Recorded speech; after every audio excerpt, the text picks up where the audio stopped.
about Google Earth and why it can be so cool in your classroom. So Jonathan, what is Google Earth?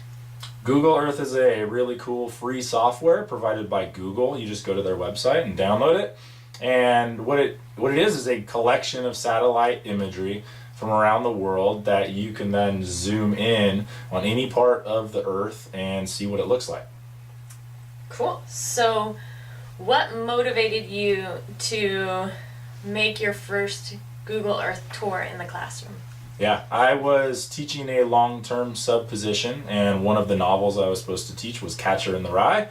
My students had largely never been outside of their town, and I was trying to think, how can I make this novel accessible to them? Holden Caulfield's in New York City, and they have no idea some of them have no idea what skyscrapers look like, and they certainly don't know Grand Central Station or what it's like to walk through a giant city and just wander around like he was. And so I was trying to connect the novel to them, and I came across this tool, Google Earth, and I plugged in all of the places Holden went, and then as we read the novel, I would show it to them, put it up on the screen, and now we're down at Central Park, and they get to see what Central Park looks like and feels like, connected to all of the different parts of the city, and it ended up a really, really cool experience.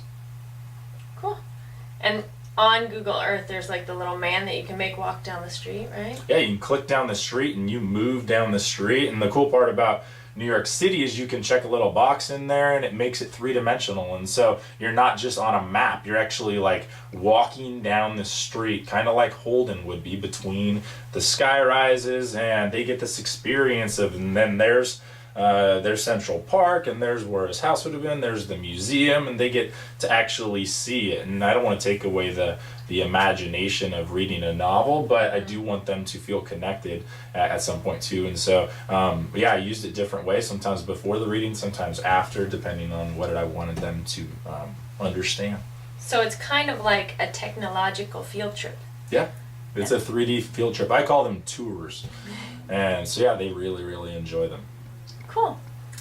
Well, if this sounds like a resource or an activity that you'd want to do in your classroom, you can click on the link for the next video that shows how to download the program that's for free, to install it on your computer, and then use it in your classroom. And then Jonathan will kind of give you a tour of a Google Earth tour to show you how you would use it and see if it's really something that you want to use.